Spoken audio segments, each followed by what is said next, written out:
Hola chicos, buen día. Espero que todo siga muy bien, que ya estén preparando para el examen o los exámenes finales más bien, porque son varios. Que estén muy conscientes de que hay que estudiar a pesar de las circunstancias y del modo en que se están dando las clases. No todos estamos preparados para esto, pero lo tenemos que hacer, ese es el reto. Y tiene que haber igual buenos resultados, no hay de otra. Tiene que haber buenos resultados. Mucho depende de ustedes, de que se pongan a estudiar, de que encuentren la manera de entender algunas cosas. Si es que no nos las preguntan, pues que ustedes hagan el esfuerzo por entender esto. Bueno, en la clase anterior empezamos a ver el tema de los recursos. Estamos hablando de la procedencia, de la competencia y luego del trámite, cómo se tramitan esos recursos. Todo tiene mucha más complicación de lo que aparece en la ley, todo tiene más complicación. Pueden darse supuestos muy raros, muy distintos, muy que no le quedan específicamente, pero en interpretación, en hacer accesible la participación en la justicia a los gobernados. A veces se hacen interpretaciones de estas oraciones, de estos preceptos, y ahí nos dan un resultado distinto. Qué bueno que sea en beneficio de los gobernados, pero también no se les olvide. Si ustedes ya han tenido alguna experiencia, pues hay quien pretende revivir al muerto desde con un amparo y luego seguir insistiendo en un recurso, y hay veces que el asunto ya está muerto desde el principio. ¿Por qué? Pues porque no fueron a tiempo, porque no tuvieron un buen asesor, porque no recabaron las pruebas correspondientes, porque el abogado también tiene su responsabilidad. El abogado no supo hacerlo, dejó pasar cierta temporalidad, fue cuando ya no era posible, en fin, muchas razones que tienen que ver sobre todo con la conducta del ser humano. Nosotros, yo pediría, si algo les quisiera pedir a ustedes, es que sean buenos abogados. Lo que tenga solución, que bueno, busquémosla. Lo que esté muerto, pues está muerto. Ahora sí que ni yendo a bailar a Chalma, nos van a hacer el milagro de revivirlo. ¿Sí? Entonces, eso también caracteriza a un buen abogado, que sepa decir sí al asunto que tiene posibilidades y que sepa decir no al que no las tiene. Que se van a ganar un dinero, sí, pero están engañando a alguien. Le están haciendo creer que sí se puede y no se puede. Y luego finalmente culpan al juez. Luego le dicen que el juez fue el que se vendió, o el que pidió dinero, o que la contraparte dio más, cuando no es cierto. Muchas veces la corrupción está en el litigante. Así de sencillo, desde la ignorancia, que también es corrupción, diría yo. Claro que es corrupción. Quieren levantar un muerto con argumentos que no tienen nada, a veces nada que ver. Nada que ver. Pero así lo toman, así lo aceptan. Y pues bueno, en esta vida todo se regresa. Y algún día estaremos en una problemática y alguien nos va a ver también la cara de tarugos. En fin, vamos a ver ahora el recurso de queja. Les decía yo que con esto voy a terminar este semestre con los recursos. El último que voy a ver será la inconformidad. Recurso de queja. Al respecto, para el examen, el jueves nos pondremos de acuerdo en cuáles serán los temas que se incluirán en este examen final. ¿Sí? Vayan anotándole ahí qué es de qué tienen duda, para que me lo digan y aprovechemos bien esa hora. ¿Sí? Ya no vamos a tener más, porque aunque quisiéramos, no nos van a dejar conectar en aula virtual. Terminado el semestre, se acabó. Entonces tenemos que buscar un medio de comunicación, los que gusten, los que quieran, los que tengan sus dudas, y vemos cómo las resolvemos, ¿sí? Y ese día pues fijaremos los temas que veremos, ¿sí? Bueno, recurso de queja. En este librito que me encontré, que les leí hace rato, del recurso adhesivo, también viene lo que este autor considera que es el recurso de queja.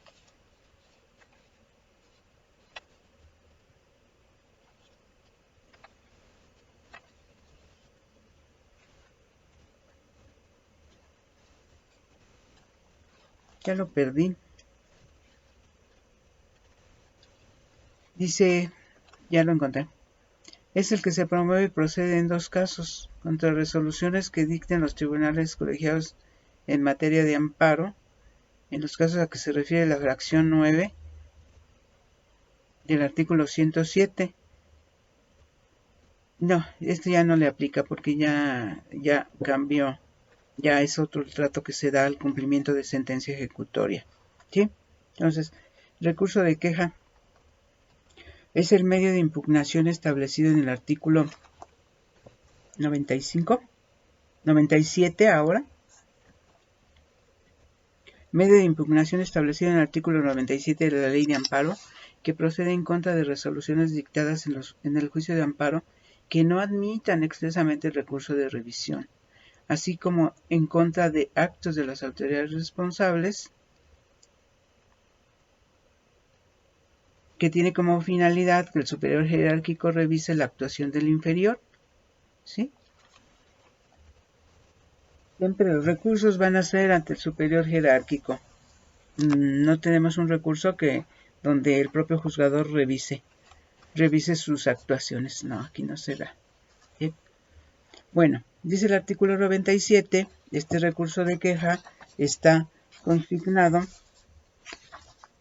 en los artículos 97 a 103 de la Ley de Amparo. Dice, el recurso de queja procede, también lo divide en dos fracciones, la 1 y la 2. 1 para el amparo indirecto. Entonces, en el amparo indirecto procede el recurso de queja contra resoluciones que admitan total o parcialmente, desechen o tengan por no presentada una demanda de amparo o su ampliación. Vean que son otro tipo de actos. Estos son realmente actos procesales o actos de procedimiento. En la revisión prácticamente se refiere a resoluciones, ¿sí? Aquí, actos de trámite. La admisión es un acuerdo, el desechamiento es un acuerdo, si se tiene por ampliada o no una demanda, también se hace a través de un acuerdo. Entonces, recurso de queja. En el amparo indirecto procede contra las resoluciones que admitan total o parcialmente, desechen o tengan por no presentada una demanda de amparo o su ampliación. Acuerdos. Inciso B. Las que concedan o nieguen la suspensión de plano o la provisional. A este se le conoce como queja de 48 horas. Entonces, rapidito. Hoy la decretan, mañana en la mañana estoy interponiendo el recurso y el miércoles me estarán dando la resolución recaída a ese recurso. Este se tramita rápido. Así como el quejoso tiene 24 horas para interponerlo, la autoridad colegiado tiene 24 horas para resolverlo. 48 horas para resolverlo. Las que concedan o nieguen la suspensión de plano o la provisional. Bueno, nosotros ya vimos en la suspensión que hay dos tipos de suspensión: la suspensión de oficio y de plano y la suspensión a petición de parte. La suspensión de plano pues es una única suspensión, no va a tener provisional ni definitiva, es una única suspensión que atiende, en aquel momento les dije, a la gravedad de los actos señalados como reclamados. Son graves. Es alguno de los determinados por el artículo 22 constitucional como prohibidos. Son graves. está en peligro la vida, la libertad, la integridad física de la persona, sus bienes, sus propiedades, sus posesiones, ¿sí? Actos graves.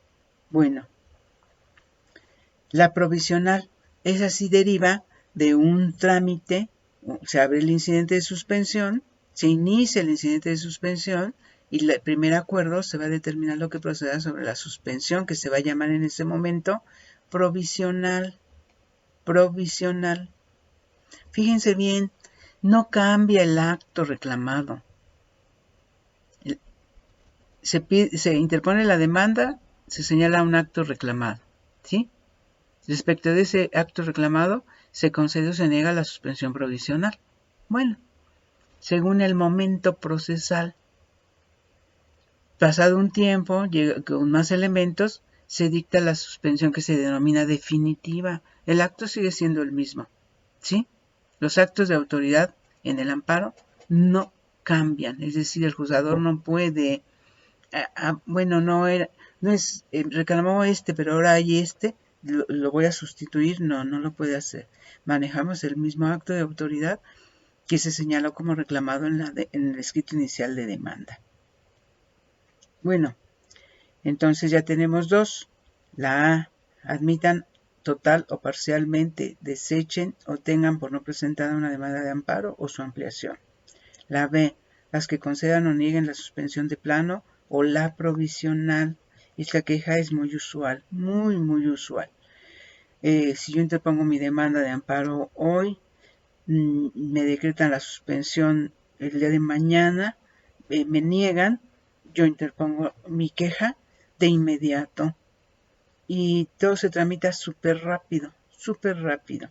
¿Por qué? Porque se trata de, la suspensión tiene la finalidad de paralizar temporalmente la actividad de la autoridad. Ya dictó la orden, bueno, que esa orden no se ejecute. ¿Sí? Bueno, yo espero que le echen una buena estudiada a la suspensión. Eso sí va a ser tema del examen final. Inciso C tiene también que ver con la suspensión. Dice, las que rehúsen la admisión de fianzas o contrafianzas. Admitan las que no reúnan los requisitos legales o que puedan resultar excesivas o insuficientes. El problema no son las excesivas, alguien se va a quejar. El problema serían las insuficientes. Y se acordarán ustedes del ejemplo del tomógrafo. Detienen a unas personas, estas interponen el amparo, piden la suspensión y el juez les concede, sí me sé el nombre del juez, pero no lo voy a decir, el juez les concede y les fija una garantía de 8,000 pesos. Pues ellos encantados, ¿no? 8,000 pesos, pues sí, cómo no, ahí van. ¿Y qué pasa cuando reciben el informe previo? Que dice la autoridad, oye, ese aparato tenía un valor de 13,452,000 pesos con 40 centavos. Que no eran 40 centavos, eran 54 centavos. Y le dice, ¿qué pasó ahí? Ah, no, tiene que ser acorde con aquello que se está discutiendo, ¿sí? Entonces, en esos casos, también procede el recurso de queja. ¿Qué? Acuerdos de trámite son acuerdos, no son resoluciones. Acuerdos. Inciso D.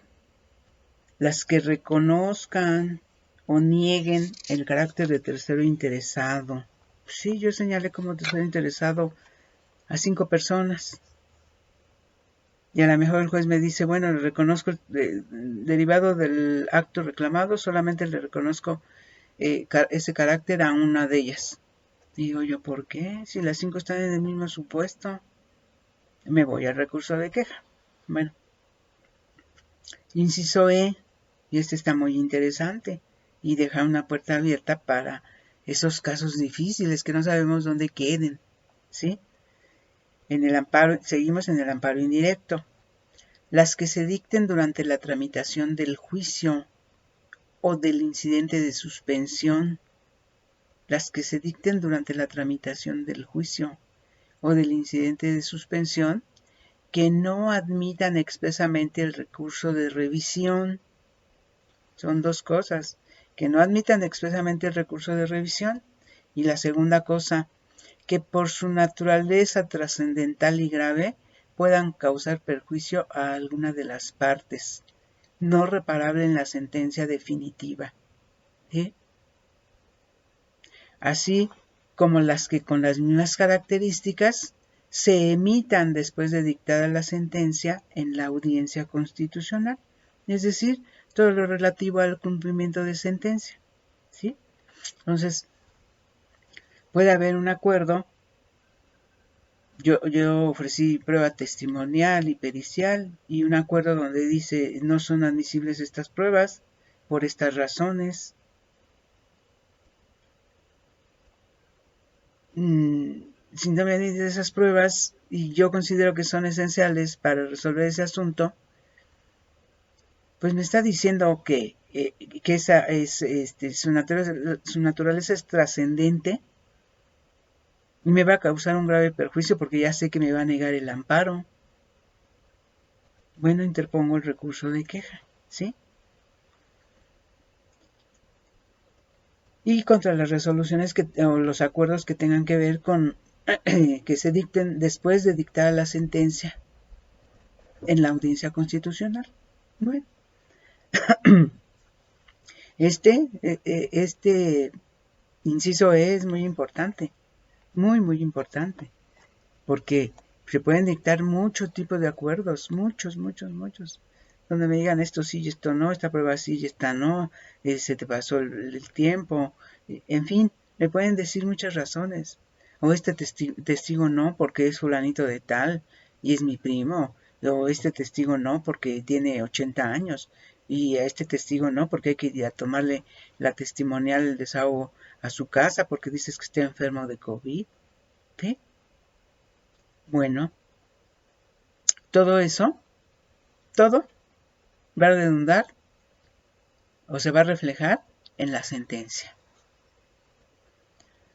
Inciso F. Seguimos en el amparo indirecto. Las que decidan el incidente de reclamación de daños y perjuicios. ¿Se acuerdan que en el incidente de suspensión nos piden garantía y que se puede exhibir contra garantía? Bueno, cuando se exhibió garantía y también contra garantía, si conceden o niegan o sobreseen, eso va a tener un efecto. Y entonces la persona que se sienta afectada, que le causaron daños y perjuicios, interpone un incidente, está previsto en la ley de amparo, un incidente donde lo único que va a decir es que quiere que se haga efectiva la garantía o la contragarantía para que se le paguen los daños y perjuicios que le causó la determinación que le fue favorable a ese quejoso, si fuera el tercero interesado, eso diría. Y entonces ahí se hace la investigación de todo el expediente, qué pasó, qué sucedió. Ahí sí se ven en conjunto el incidente y el principal, que hay una sentencia concesoria del amparo o con negativa, que hubo garantía y contragarantía, por cuánto, y luego se hace un incidente donde se va a determinar qué daños se le causaron y a cuánto asciende ese daño o ese perjuicio. ¿Sí? Esas decisiones no admiten revisión, sino recurso de queja. Inciso G. Procede el recurso de queja en el amparo indirecto contra las resoluciones que decidan el incidente por exceso o defecto en la ejecución del acuerdo en que se haya negado o concedido al quejoso la suspensión provisional o la definitiva. ¿Sí? Exceso o defecto. La autoridad dio de más. ¿Quién se quejaría? Pues el tercero interesado. La autoridad dio de menos. ¿Quién se quejaría? Pues el quejoso, ¿no? En esos he pretendido cumplir con la suspensión, tanto provisional como la definitiva, ante los excesos o el defecto en la ejecución, procede el recurso de queja.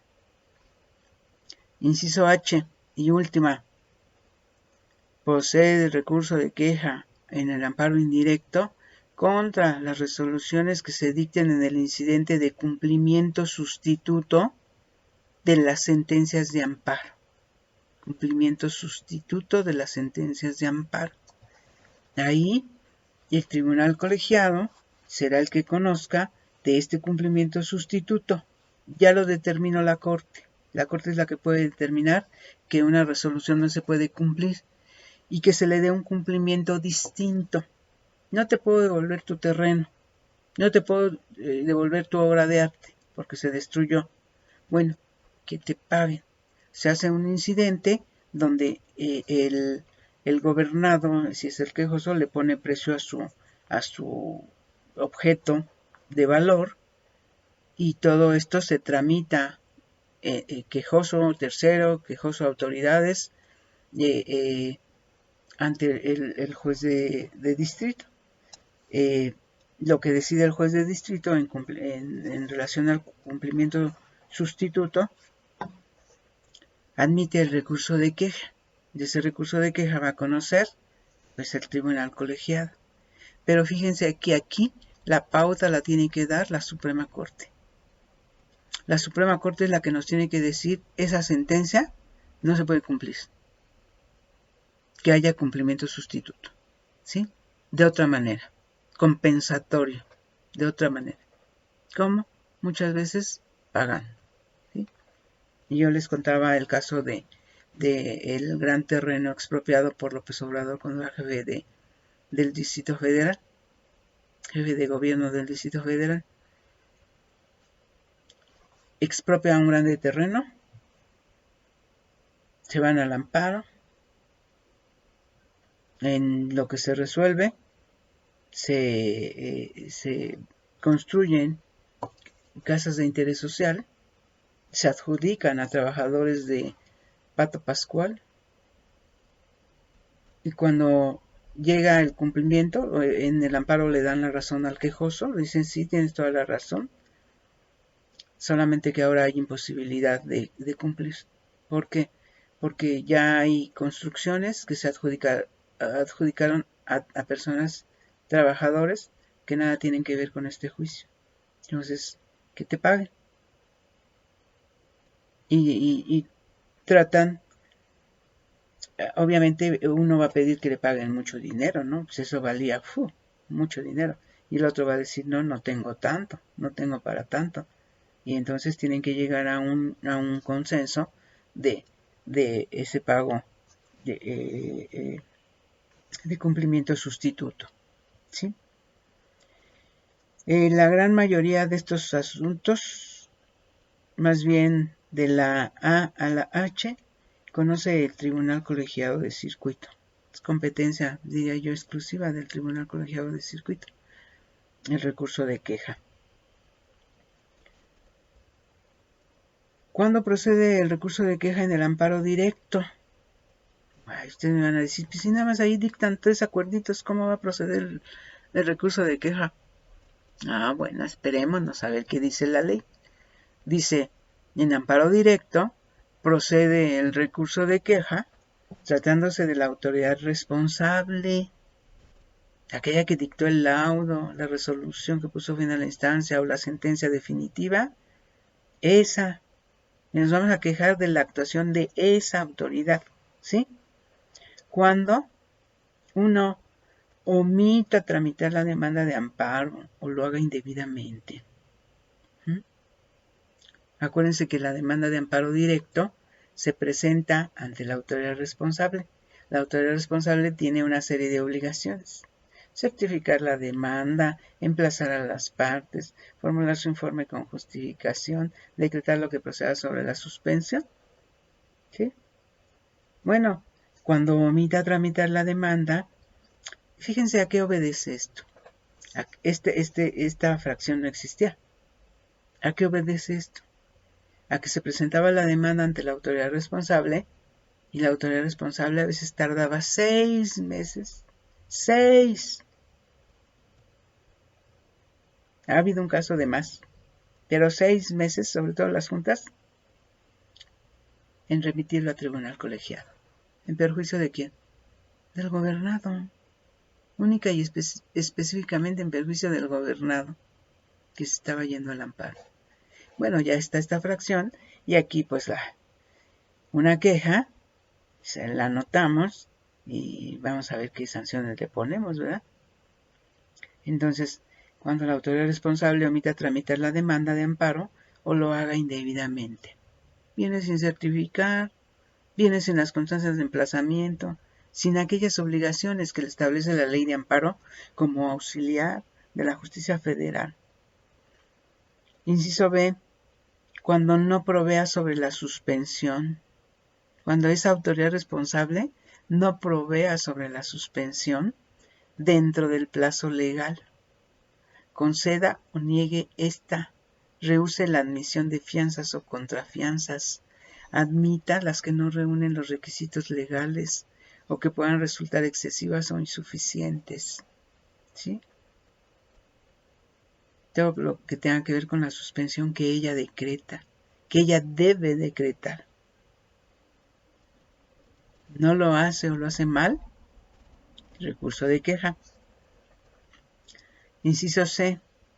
Contra la resolución que decide el incidente de reclamación de daños y perjuicios. ¿Sí? Lo mismo que para el amparo indirecto, la resolución que decide el incidente de reclamación de daños y perjuicios. Aquella autoridad lo va a llevar a trámite y va a dictar una resolución cuando se lo hagan valer. Bueno, contra eso procede el recurso de queja. También, inciso D, cuando niegue al quejoso su libertad caucional o cuando las resoluciones que dicte sobre la misma materia causen daños o perjuicios a alguno de los interesados. Cuando niegue al quejoso su libertad caucional o dicte resoluciones sobre esa materia que causen daños o perjuicios a algunos de los interesados. Sobre todo pensemos en la víctima, el ofendido, no aquella persona que tenga derecho a la reparación del daño. Se puede resolver algo y con esa resolución estarle causando daños a la víctima o a alguna de las contrapartes de aquel fulanito que quiere su libertad caucional. Plazos.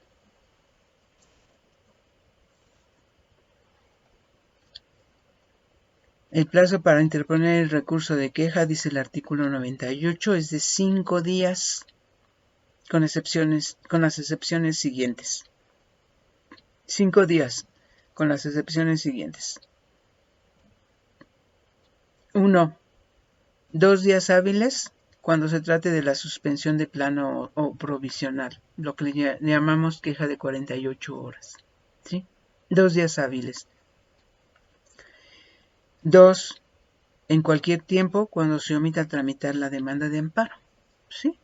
Voy y presento mi queja al tribunal que le corresponda, todavía no sé cuál va a ser, pero voy e interpongo mi queja de que la autoridad presente mi demanda de amparo directo. No obstante eso, han pasado 15 días y la autoridad no ha hecho nada. Entonces interpongo mi recurso de queja en cualquier tiempo. Dice, el recurso de queja deberá presentarse por escrito ante el órgano jurisdiccional que conozca del juicio de amparo. Siempre es así. Aquel que dictó el acuerdo que no me gusta, que considero que está mal, o que considero que debía ser de otra manera, aquel, ahí presento mi recurso, él emplaza a las demás partes, desde luego original y copias para las partes, emplaza a las demás partes, y una vez que tenga esas constancias, veremos qué hace. Dice, en los casos en que se trate de actos de la autoridad responsable, es decir, de la fracción 2, el recurso deberá plantearse ante el órgano jurisdiccional de amparo que deba conocer o que haya conocido del juicio. pues yo me quedaría en qué deba conocer, porque la demanda, si no la ha tramitado, todavía no tiene asignado un tribunal ni un número de expediente. ¿Sí? En el escrito de queja, artículo 100, se expresarán los agravios que cause la resolución recurrida. Siempre agravios. ¿Qué voy a hacer yo? Reclamo este acuerdo y tengo que decir por qué lo reclamo. ¿Qué es lo que no está bien de este acuerdo? ¿Qué agravio me causa? Y a eso le decimos o lo denominamos como agravios. Escrito con expresión de agravios.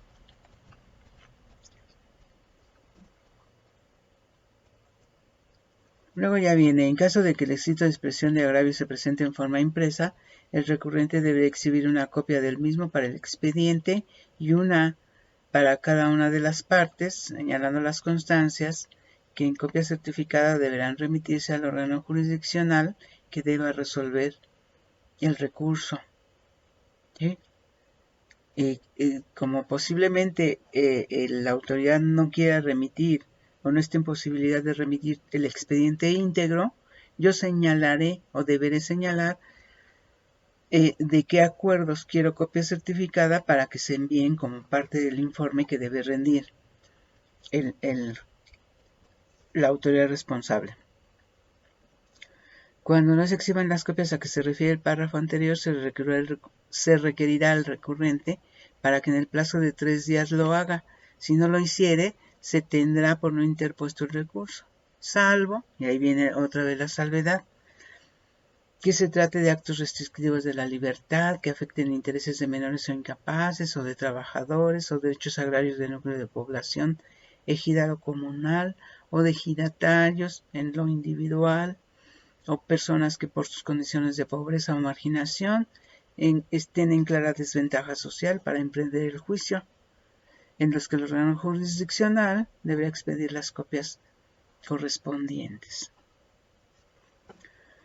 Artículo 101. El órgano jurisdiccional notificará a las demás partes la interposición del recurso para que en el plazo de 3 días señalen constancias que en copia certificada deberán remitirse al tribunal que deba resolver.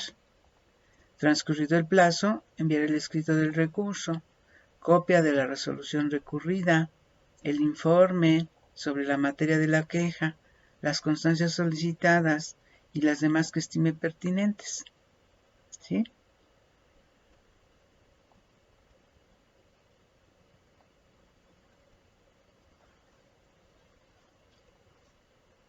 Cuando se trate de actos de la autoridad responsable, el órgano jurisdiccional requerirá a dicha autoridad el informe en materia de la queja. En su caso, la resolución impugnada, las constancias solicitadas y las que estime pertinentes. La falta o deficiencia de los informes establece la presunción de ser ciertos los hechos respectivos. Recibidas las constancias, se dictará resolución dentro de las 48 horas siguientes o dentro de las 48 horas en los casos del artículo 97, fracción 1, inciso B, 97, fracción 1, amparo indirecto, inciso B, las que concedan o niegan la suspensión de plano o la provisional, la llamada o conocida queja de 48 horas. ¿Sí?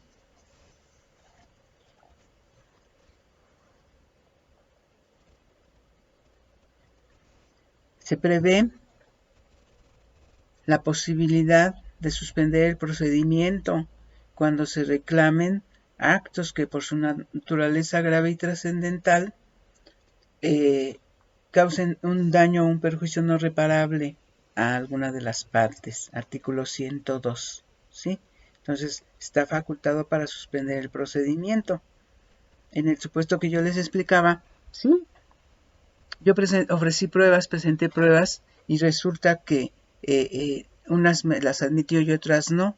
Las que yo considero que son fundamentales para la solución del asunto, esas me dijo que no.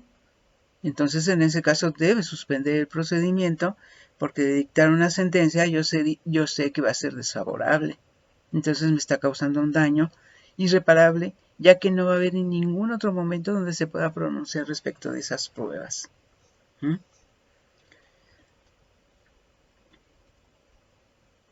Bueno,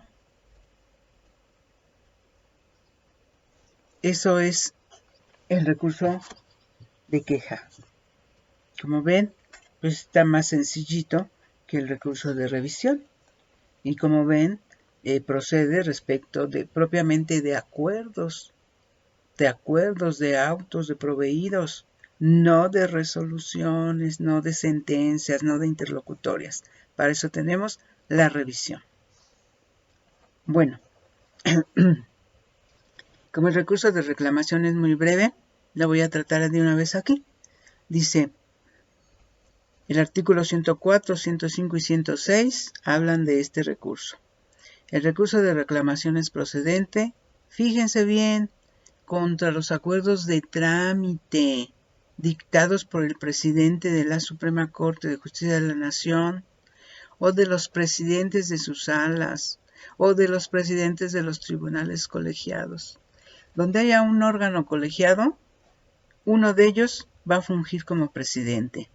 Ese presidente lleva a cabo la tramitación, dicta los acuerdos de trámite, se admite, no se admite, se desecha, se tiene por no interpuesto. Esos son acuerdos de trámite. ¿Sí? Bueno, lo que decide el presidente se puede combatir ante el mismo órgano jurisdiccional. ¿Por qué? Porque lo va a resolver el colegiado. Todos los integrantes de ese órgano son los que van a resolver si lo que hizo el presidente se ajusta o no a derecho. ¿Sí? Entonces, el recurso de reclamación es procedente contra los acuerdos de trámite dictados por el presidente de la Suprema Corte, o por los presidentes de sus salas, o por los presidentes de los tribunales colegiados. ¿Sí? Ya. Dicho recurso se podrá interponer por cualquiera de las partes, por escrito, en el que se expresen agravios, dentro de un término 3 días, al en que surte efectos la notificación del acuerdo impugnado. 3 días. El órgano jurisdiccional que deba conocer del asunto lo resolverá en un plazo máximo de 10 días. El ponente deberá ser un ministro o un magistrado distinto de su presidente. El acuerdo que se combate plasma o contiene el criterio del magistrado presidente. Por eso, el asunto se debe turnar a otro magistrado que no sea el presidente, porque algunos estamos muy casados con nuestros criterios, ¿no? Quiere decir, muy casado quiere decir que no los cambiamos ni a fuerza. Estamos muy convencidos de que lo que dijimos en ese acuerdo está correcto. Bueno, 2 cabezas más pueden pensar distinto de una, ¿no? Puede ser que confirmen su acuerdo, puede ser que lo revoquen o puede ser que lo modifiquen. Entonces, por eso resuelve el mismo órgano, pero en colegiación. Y tiene para eso un plazo de 10 días. Artículo 106. La reclamación fundada deja sin efectos el acuerdo recurrido y obliga al presidente que lo hubiera emitido a dictar el que corresponda. Él desechó y el colegiado dice, el grupo de magistrados dice, no, debiste admitir. Entonces deberá dictar un acuerdo donde admita. Tuvo por no interpuesta o por no presentada una demanda y derivado del recurso de reclamación le dicen, no, sí, debiste admitir. Entonces debe dictar un nuevo acuerdo donde admita como consecuencia derivada de la resolución recaída al recurso de reclamación. ¿Sí? Léanlo. No está nada difícil. Nada difícil. Háganme favor de leerlo. Y verán que está sencillito. De este recurso, pues no saqué jurisprudencia, pero pues debe haber algunas, sobre todo en amparo indirecto, respecto del inciso E, que nos dice: procede el recurso de queja respecto de aquellos acuerdos en que no proceda el recurso de revisión. Entonces te vienes a la queja, siempre y cuando sean trascendentes el contenido de esas determinaciones y te pueda causar un daño o un perjuicio no reparable. ¿Sí? Bueno, yo diría que este recurso de queja, pues solamente va a conocer o van a conocer los tribunales colegiados de circuito. ¿Sí? Bueno, yo quisiera reiterarles que si tienen dudas, de lo que tengan dudas, léanlo ahorita, revísenlo ahorita, y en la clase donde nos encontremos, donde nos veamos o ustedes me puedan ver, me hagan preguntas al respecto, porque después ya nada más vendrá la presentación de examen. ¿Sí? Muchas gracias. El que sigue es el recurso de inconformidad. Gracias, chatos. Cuídense mucho.